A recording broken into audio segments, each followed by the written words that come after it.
بسم اللہ الرحمن الرحیم۔ السلام علیکم ورحمۃ اللہ وبرکاتہ۔ دعا مانگنا عبادت ہے۔ آپ صلی اللہ علیہ وآلہ وسلم نے ارشاد فرمایا کہ دعا عبادت ہے، اور ارشاد فرمایا کہ اللہ تعالیٰ کے نزدیک سب سے زیادہ معزز چیز دعا ہے۔ دعا کے علاوہ تقدیر کو کوئی چیز نہیں پھیرتی۔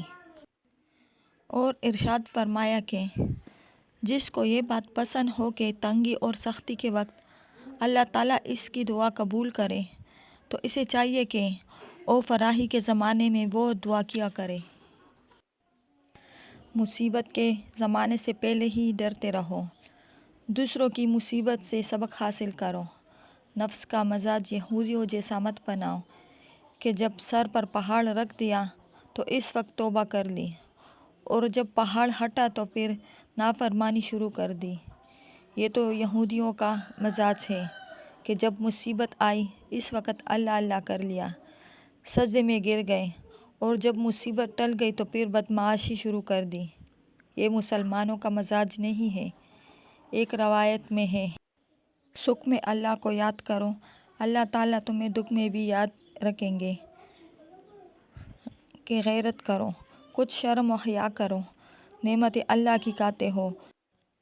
اگر اللہ تعالیٰ عذاب بھیج دے تو ساری پہلوانی نکل جائے۔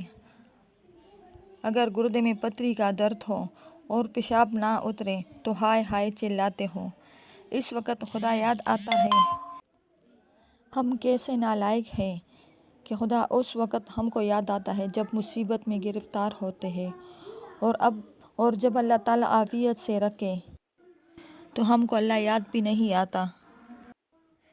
اس لیے اللہ کو عافیت میں بھی یاد کرو۔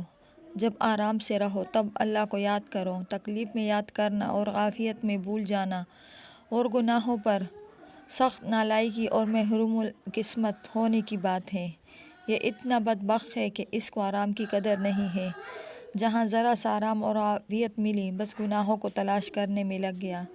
معلوم ہوا کہ اس کی اصلی اجزا اللہ کی نافرمانی ہے کہ جب ذرا آرام میں ہوا تو نافرمانی کے وسائل اور ذرائع ڈھونڈتا ہے۔ اللہ تعالیٰ پناہ میں رکھے اور ایک لمحے کی ناراضگی سے بچائے اور اصلی شکر گزار بندہ بنائے، آمین۔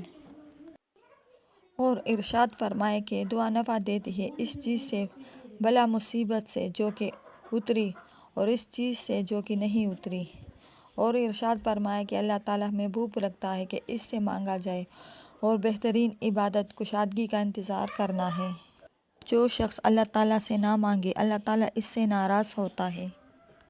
تمہارا پروردگار بڑا حیا مند اور کریم ہے، اپنے بندے سے حیا کرتا ہے کہ جب بندہ اس کی طرف اپنے دونوں ہاتھوں کو اٹھاتا ہے کہ اس کے ہاتھوں کو خالی لوٹا دے۔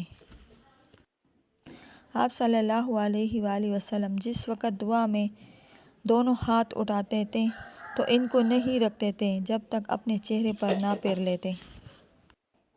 3 شخصوں کی دعا رد نہیں ہوتی، ایک روزہ دار جس وقت وہ افطار کرتا ہے، دوسرا لوگوں کا سردار جب وہ دل کرے، اور تیسرا مظلوم کی دعا۔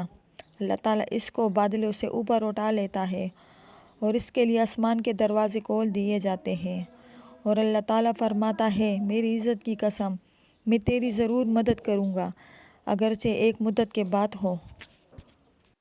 آپ صلی اللہ علیہ وآلہ وسلم نے ارشاد فرمایا کہ 5 دعائیں قبول کی جاتی ہیں۔ مظلوم کی دعا یہاں تک کہ بدلہ لے لے، حاجی کی دعا جب تک وہ لوٹ کر اپنے شہر واپس نہ آ جائے، جہاد کرنے والے کی دعا، مریض کی دعا یہاں تک کہ اچھا ہو جائے، ایک مسلمان کی دعا اپنے بھائی کے لیے جو کہ غائب ہو۔ پھر ان دعاؤں میں سے بہت زیادہ قبولیت کے لائق وہ ہے جو دوسرے بھائی کی پیٹھ پیچھے کی جائے۔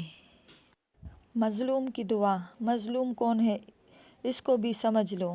کبھی انسان ماں باپ سے لڑ جاتا ہے، ان سے بدتمیزی سے بات کر لی، ان کا دل دکھا دیا، بس ظلم ہو گیا، ماں باپ مظلوم ہو گئے۔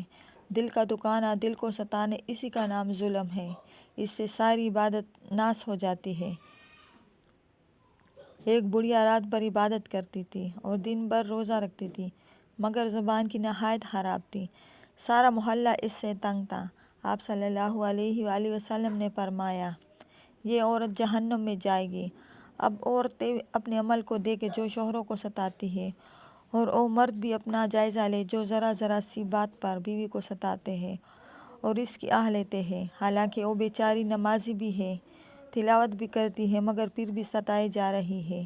اب اگر اس کے آنسو نکل آئے تو جس قدر باپ اپنی بیٹی کی مظلومیت سے غمگین ہوتا ہے، اللہ تعالیٰ کو اس سے زیادہ ناراضگی ہوتی ہے ان لوگوں سے جو اپنی بیویوں کو ستاتے ہیں۔